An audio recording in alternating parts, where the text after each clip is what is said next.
Pete. Welcome to Yachting USA. Hey, Rick. How you Great doing? to have you. Yeah, good to see you. It's been a wild ride. It has indeed. Yes. I tell you what. So, Peter Southgate, introduce yourself. I think it'd be good to hear from you. You've got a storied history, but Cayman Registry is a well-known flag, and tell us about your role in all this. Absolutely. So, I mean, just my current role, obviously, Regional Director of Americas and Yacht Code Specialist for the Cayman Registry, which I've been since 2018. So my primary role is to run the technical operations for the registry in the Americas, but also with a global responsibility for code development, rule development, and policy. So that's kind of what I'm doing now. But I started in shipbuilding as an apprentice. Actually, I did a so I did a 4-year apprenticeship, and where was that? In Thornycroft in the UK. Oh yeah, Southampton. Yeah. And I actually built ships. I actually physically, I would go to work, and there would be a few tons of steel that weren't there in the morning, and when I go home and come back the next day, I put a few more tons of steel. So I actually built ships. Hands-on. And then of course decided that I always wanted to be a surveyor. That was my dream job. Wow. So I had to go back and study naval architecture, which I did. Eventually finishing in the ship design office at Thornycroft, working as a naval architect. Yeah.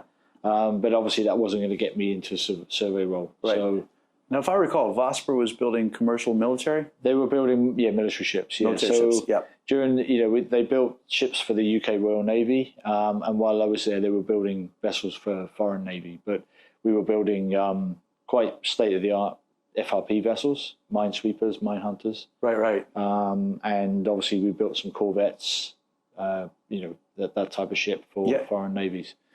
So from the design office, I was working in the concept design of new ships, but that wasn't getting me. I wanted to be a surveyor. Right.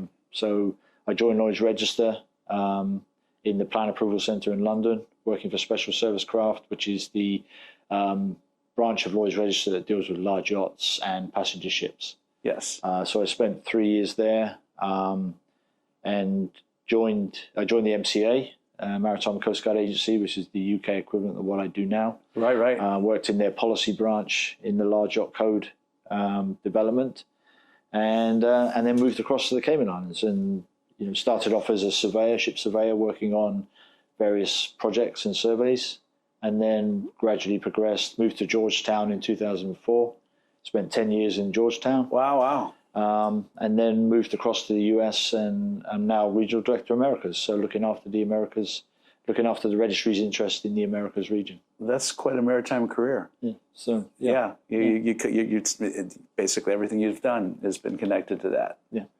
So Cayman Registry, the red ensign flag, people associated with the MCA, of course. Where does that come from? Where does that piece come in? There's people that are not really working in it day to day. Certainly, sometimes confuse the classification society and how a vessel's class versus its registration, the flag, and there's so many choices with flag registration. We can get into that later, but what's the history of the Large Code? Maybe if I could just take a step back from you mentioned Cayman Islands and the MCA, where and we now have in the first code in 1997 was the MCA code. That was the first code. That was the first code, and that was the MCA Large Commercial Yacht Code, just in short. But now we have the Red Ensign Group Code. So the Red Ensign Group is formed. Okay, we'll have to lock that door somehow. See if you can find a crew member and get the door locked, okay? And Rayo can come back in and edit this part.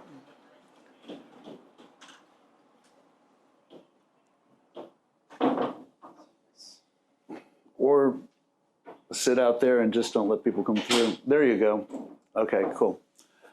Do you want to carry on? Yeah. We'll just come back to. I'll go back to the history of large yacht codes and why we need codes. Okay. Sorry about that. Okay. All right. Reset. Okay, Ray. In 5, 4, 3.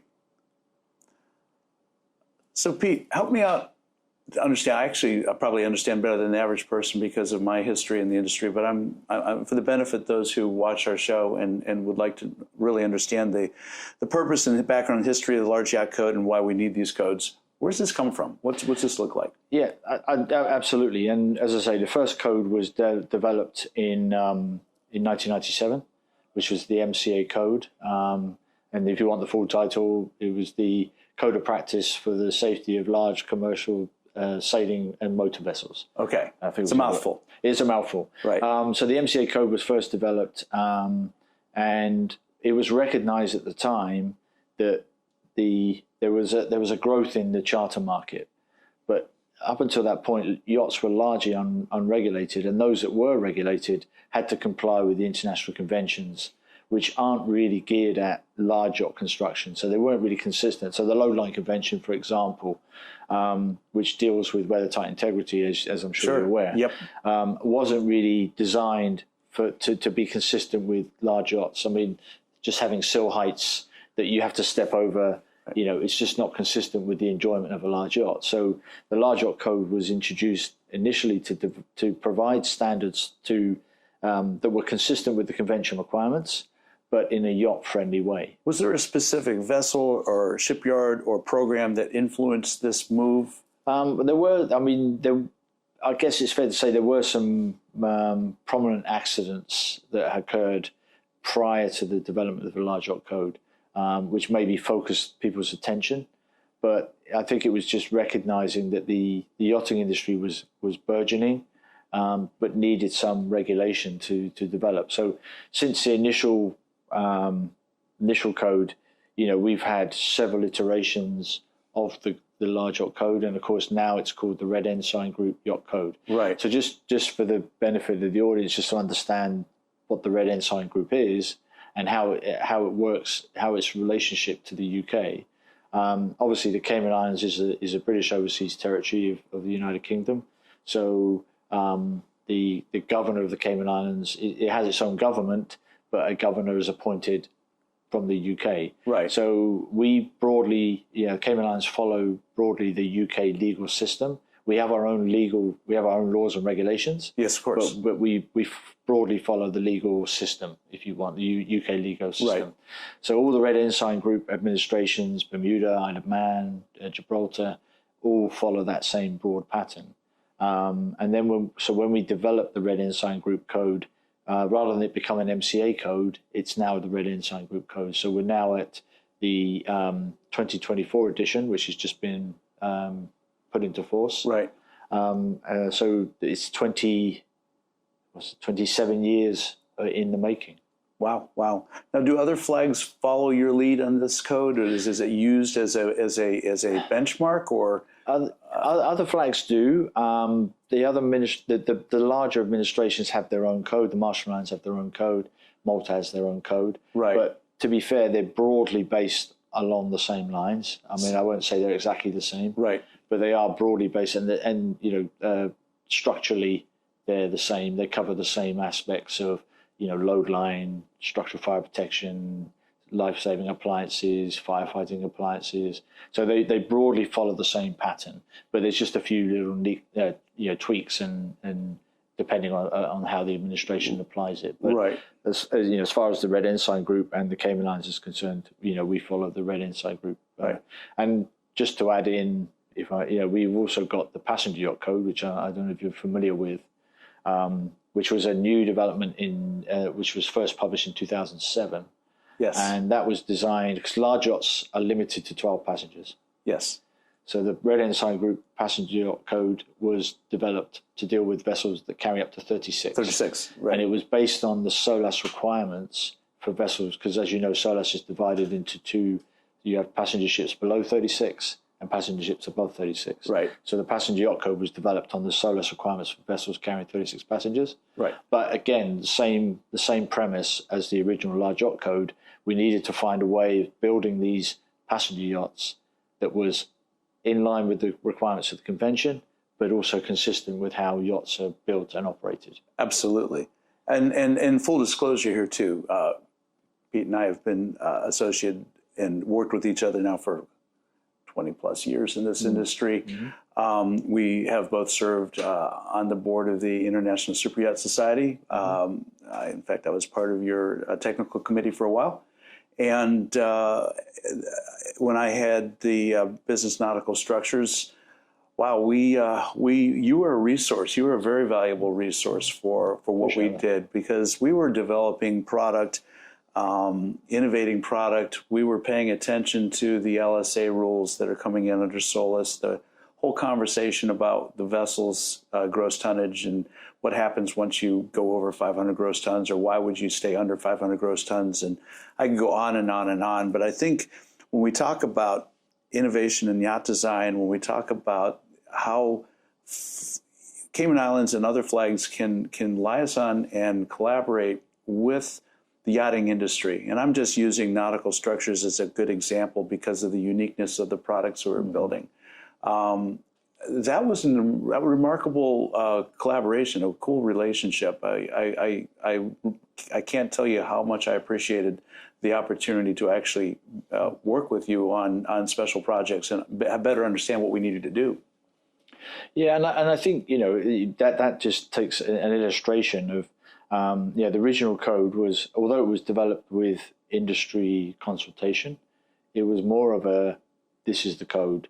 The industry needs to follow it. Right. Over time, we recognize that it has to be an evolution. It has to involve industry in the development. So, you and I were instrumental in some of the early challenges we had with the implementation of fiber ropes, as an example. Right. We were the first company to bring it out, and it was a lot of work, a lot of effort to kind of convince everybody that it was a viable product to utilize in the application we're talking about. And actually, in some ways, brought more safety and was way more appropriate than that typical multi-strand wire rope application that you see in typical crane systems. Absolutely, and I think that's just a good illustration of how the process works. Right. Industry recognizes a need. There's something, there's some part of the regulation that isn't quite gelling with what industry is looking for. Right. So the fiber ropes is a classic example. But as regulators, we have to be able to see how we can make that transition from what everybody's doing with the steel ropes to a fiber rope, and how do we make that so that we're happy with it, we're safe, we're convinced it's safe, and that any downside of moving across to that technology is adequately driven, because we're all about managing risk. Well, yeah, I was just going to bring that up because you and I spent some time a couple of days ago here in a seminar talking specifically about risk mitigation, and there's so many things that happen on yachts like we're on right now where it's a dynamic, moving, operating structure. 24/7 things are happening on these boats. There's always opportunities for problems and need for training and all of that. And so when we're developing equipment, we have to think about the human factors and how they integrate with how crew can operate them, owners. And I always used to say that, while it's cool that you build a piece of equipment for the crew to operate, when you understand that the high net worth individual is probably going to send his 15-year-old daughter to go out and launch the jet ski one morning, you've got to kind of design around that reality because that happens. So, you guys got a tough assignment sometimes when you look at the broad view of a large yacht and try to figure out how everything kind of aligns, and because it's a whole functional system of the vessel that you're overseeing. Yeah, and you're absolutely right, Rick. And I think one of the key things is owners. The reason they have a yacht is for the enjoyment. To take their friends and family and to have a good time. But they want to do it as safely as possible. Of course. But also they don't necessarily want to have to, they don't want it built like a tanker or... They don't want a black boat. No, exactly. So it's got to be built in such a way that allows them to enjoy the boat, but in as safest way possible. That's right. And that's our challenge as a flag state, is to make that happen. And, sometimes it does require thinking outside the box. Regulations is one thing, and that's one thing about the codes is they are not 100%, but they're close to a goal-based standard. Right. So I think one of the things that we as as the Red Ensign Group and the Cayman Islands recognize that goal-based standards. So in other words, this is the safety objective. Right. There are many ways to get to that safety objective, but as long as you get to that safety objective, it doesn't really matter how you do it. It could be a circuitous route, but you want to get there. But you rather than just saying it must be this thick or it must be that long, or it's how do we make sure that the crane, for example, how do we make sure that the crane is as safe as possible when you're putting with tenders, putting people into a tender, man riding kind of thing. Man riding, exactly. Right. So you want people to get in that tender. They're going out for dinner with their friends and family. They've had a nice day on the boat, and now they're going ashore for dinner, and they're going into a tender. They need to know that tender is going to get them safely to the water and back up again. And we did have a lot of systems that were designed that maybe weren't capable of 90% of them. I mean, that's you and I have had this conversation years ago, and that people use the tender launching systems on the boats, whether they're garage systems or deck systems, doesn't matter, without really thinking about it. Hey, it gets the tender out of the water, and it's got to be a factor of safety here. So let's just jump in and go. It's more easy to do that than try to jump into the boat once it's in the water in the back of the boat, whatever that looks like. And the reality is that there is specific equipment designed specifically for launching with people. Mm-hmm. And, I think what you and I were talking earlier about how there are standards that are established today and that boats need to go to those standards. Mm-hmm. And so if you want to do that, you need to make sure the equipment's certified and capable of doing it, or replace that equipment with equipment that is certified and capable of doing it. Absolutely. Did I get that right? Absolutely, yeah. And some elements of regulation that they are retrospectively applied. We have to take a balanced view of when we implement new regulations, is how easy is it to comply with a new standard. Right. But then there is and it has to be practical. But there are some elements that you just can't live with. You've learned a lesson. You've had a tender that's maybe falling into the water because the line parted or because part of the crane broke. Right. So we took the decision that man riding was one of those elements that had to be addressed. It's highly hazardous. So if you have a crane that isn't certified for man riding, then you cannot use it for man riding. You have to recertify it for man riding or replace it, as you rightly suggest. Doesn't that seem just logical? Yeah, exactly. It's just safety at the end of the day. Yeah, and at the end of the day, when we talk about risk mitigation, that's a big piece of it. It's you can always replace a piece of equipment. You can't replace a life. Exactly. Yeah, exactly. For sure. I think about, and you walk the show here in Palm Beach or any other marina you go into. Yachting is so different than commercial in the concept that if you see a container ship, you've seen pretty much all of them. LNG container, whatever that looks like, they're pretty much what they are. In the world of yachting, they're all so diversely different design and operation and intended use. How does the yacht code and flag state get involved with owners? Approaching their aspirations, how they want to use a boat, because it is so different. And I have to assume there's adjustments or there's an approach you guys take to helping an owner achieve what he wants to get to. Absolutely, and that's where the code of practice comes in, because it just gives you a little bit an extra flexibility than the conventions provide. And it, as I say, it goes back to the goal-based standards. Mm-hmm. So, somebody wants a particular provision on their boat that may not sit well within the regulations. There will be something in the code that allows that adjustment to be made. Right. And we do a lot of. There's a concept under the conventions called alternative design and arrangements. Now, alternative design and arrangements is a very rigorous and detailed process, and that doesn't necessarily sit well with every concept that needs to be explored. Sure. But there needs to be a bit of flexibility in between. So we one of the things that we pride ourselves in, we've got a large new build portfolio, and I think the reason we have that large new build portfolio is because we have that flexibility.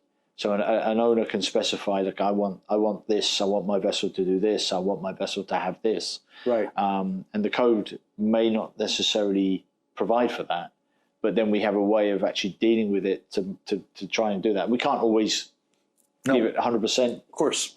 There are some things that you just can't do. But right. I think the ability to be able to say, okay, this is what you want to do, this is what the code says, but if we can compensate that with a few extra protections, then you can have that. So that's kind of the mindset. That's the philosophy. Well, that's collaboration and you working within the parameters of both safety and I don't want to use the word common sense, but at some point in time that kind of has to come in some level of understanding that you can do so much when you go to sea, and at some point in time, then you have to recognize that maybe it's not the best interest of the vessel. Yeah, and you have to, obviously you design the vessel as safe as you can, then you deal with the operational aspects. So sometimes you have to implement operational controls. Mm-hmm. Shell doors. You talk about some of the high risk elements, shell doors. Yeah. Yachts have to have shell doors. Right. You have toys, you have tenders. Yeah. But you're creating an opening in the main hull of the vessel. That's right. So that needs to be managed properly. Yeah. And when you're opening that shell door to launch the toys and the tenders, you need to know that that's not going to compromise the vessel. Well, there's been enough issues over the years where those openings to sea become a problem. They've created losses because of that. So, it's cool spaces you create on the boat, but you're absolutely right. There has to be some integrity, understanding, and watertight boundaries created so that if those compartments do flood, you haven't lost the whole vessel, type of thing. Yeah, but I mean, I think you're absolutely right, Rick. And but it would be easy to say, hey, look, shell doors have caused problems. You can't have shell doors anymore. Nah. But we don't do that. No. We say, well, okay, shell doors have caused problems, but if you do this, this, and this, and this, you give yourself this protection. That's right. Just take a fundamental, making sure that with the shell door is open, if you do get water in, which, a passing wave or something like that, then the hydraulics and the electrics that close the door are protected. That's right. Simple things like that. Yeah. Just so it's just as an illustration of how we work with shipyards and owners' aspirations to provide them with what they want as safely as they possibly can. So going into risk management and going into human factors and all that, one of the most common conversations that I come into, and when I was running JMS USA, the yacht management company, we were having these conversations, and now that I'm in this space, I'm having these conversations a lot. It's about the crew.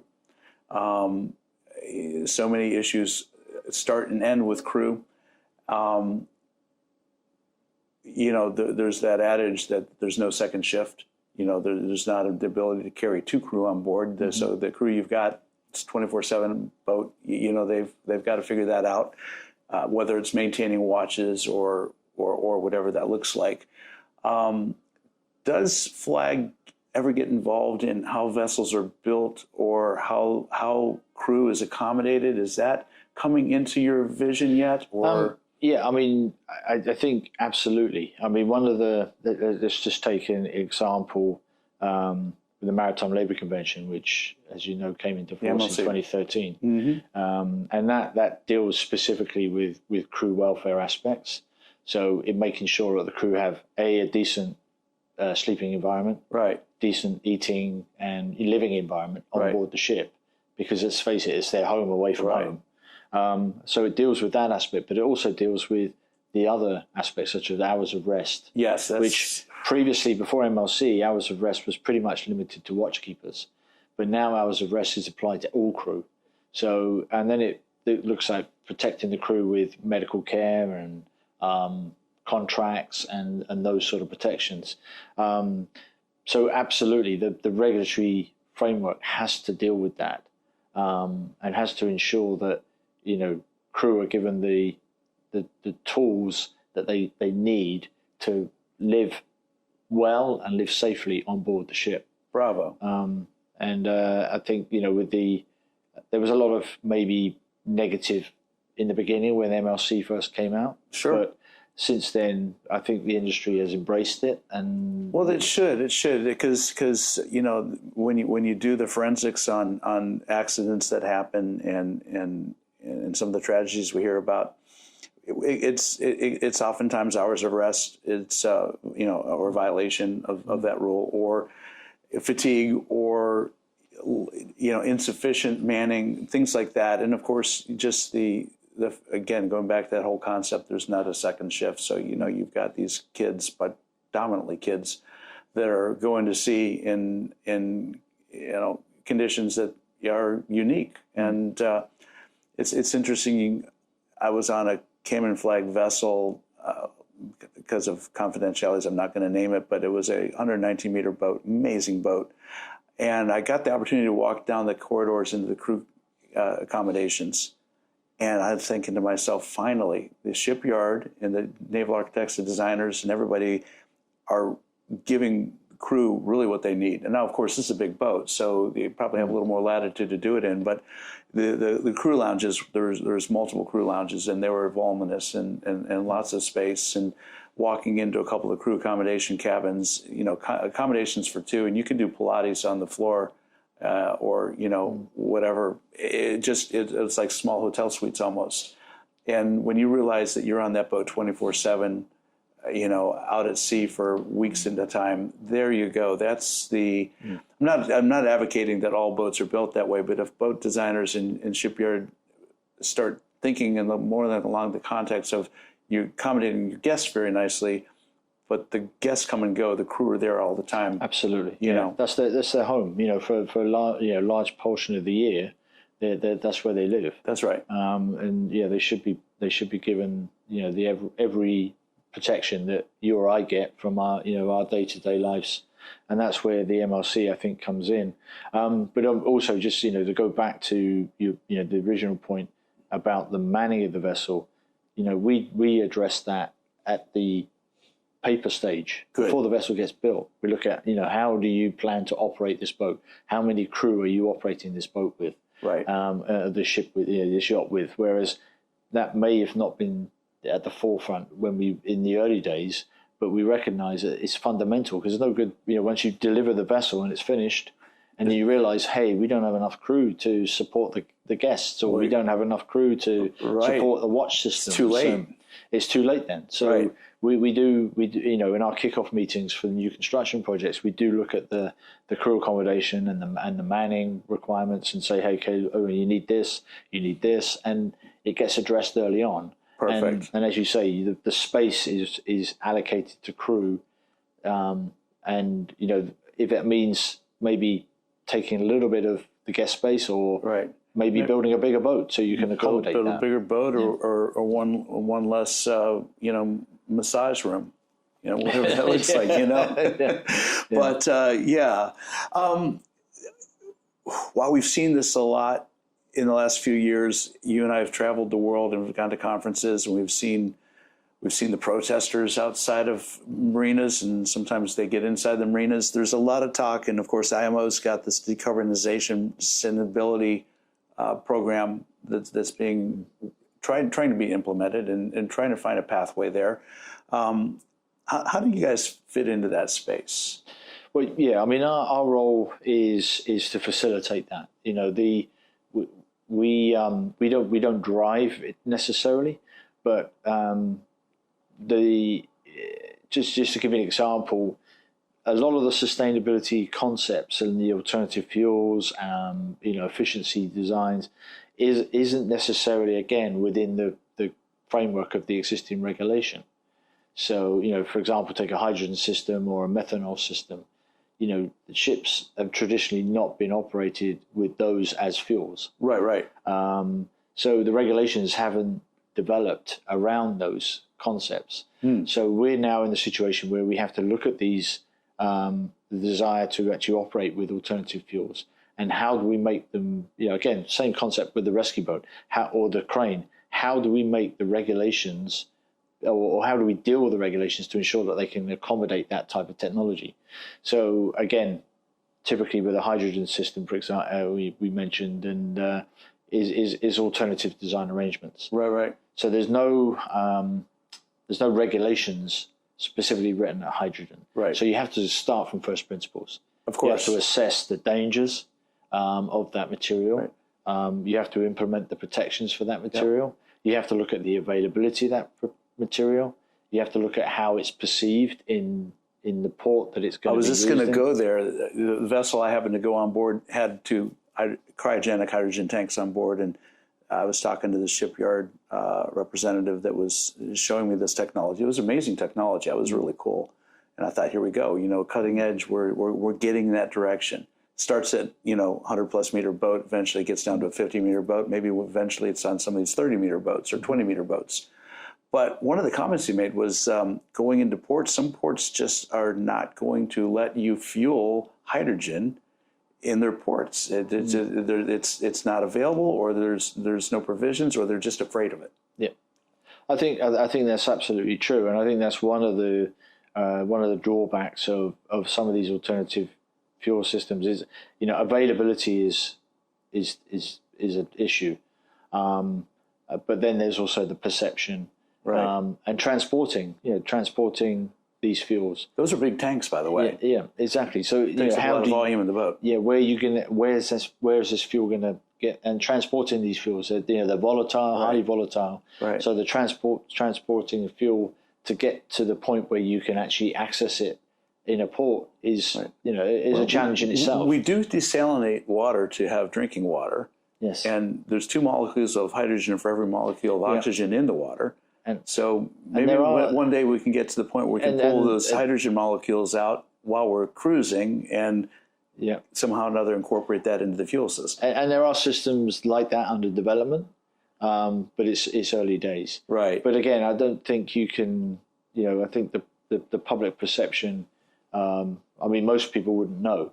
But a yacht turns up in a marina using diesel fuel, nobody really cares. Right. But a yacht turns up in a nuclear power yacht, for example, turns up in a marina, that's a whole different story. So, and again, nuclear is, probably the cleanest energy you could possibly. Exactly. Right. But public perception is just not there. Right. And that's a challenge that we face. Yeah. The other point I wanted to make about the sustainability, though, Rick, is,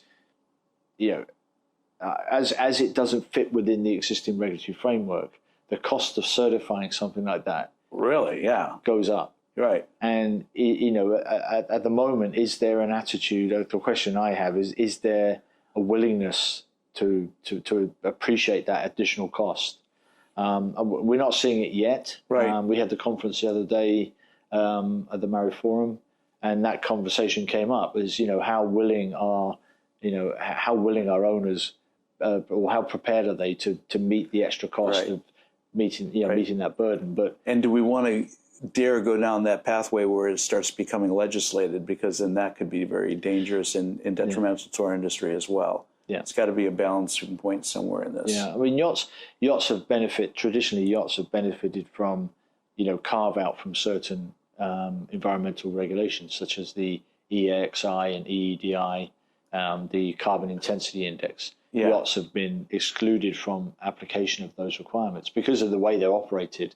They're not a cargo ship that's in port, offloading cargo, off again, import, offload. And they're used in a very different way, aren't they? So they've been excluded from those requirements till now.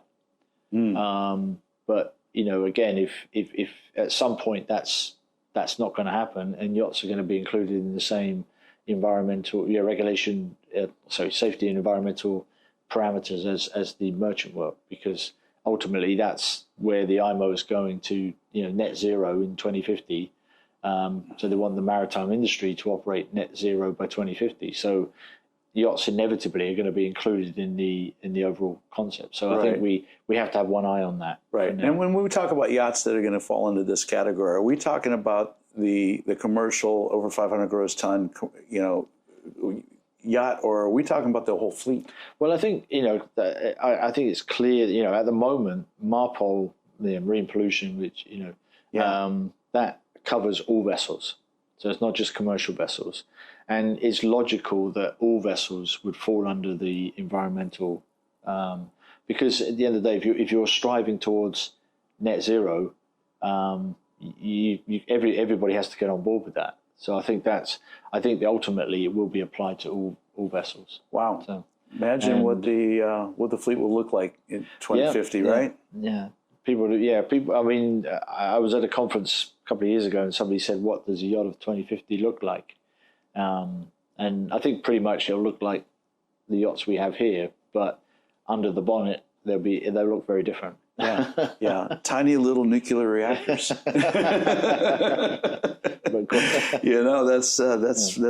probably it. I don't know. Interesting stuff. Well, it's going to be a quite an interesting future that we observe coming our way, and I think coming out of this conversation, those that have checked in and listened to what we had to talk about, have a pretty decent takeaway. What Cayman and Flag in general brings to the table when it comes to designing our boats and implementing the rules that are necessary to make our boats safe and operationally sound. Anything else you want to add to this? Is from the perspective of Cayman? No, I mean, just say we're the largest. We are the largest register of yachts, and we have a large new build portfolio, and we work hard at that. We work hard at. Well, that's obvious. And one of the things a lot of there's a misconception that flagging today is about fiscal reasons, but it isn't. There is no fiscal advantage of a flag anymore. It's more to do with quality of service, safety of operation, reputation. Right. And that's why, I think we're whitelisted in all the major PSC MOUs, but that doesn't come without a lot of effort. Oh, no doubt about it. And so I think the modern flag has to operate that way. They have to listen to their customers.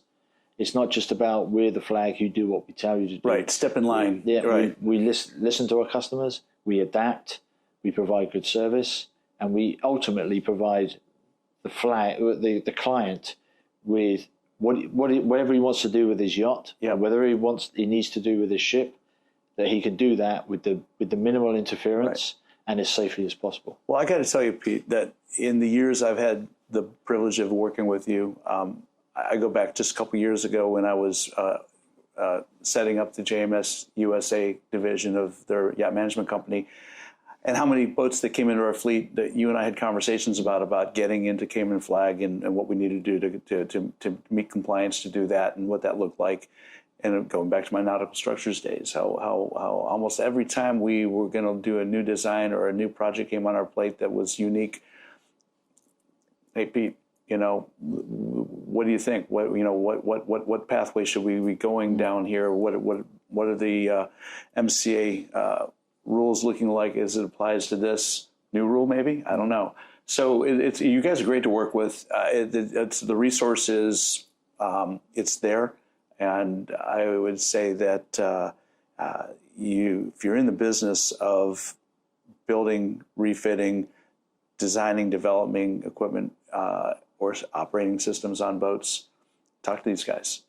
Yeah, thank you. Yeah, no, I appreciate that. Yeah, and as I say, it's collaborative. It's a collaborative, and we just want to work with you or work with the client to get what they want out of their vessel. Right. No, it's good, and this is an industry of relationships and collaboration. So absolutely, it's a good fit that way.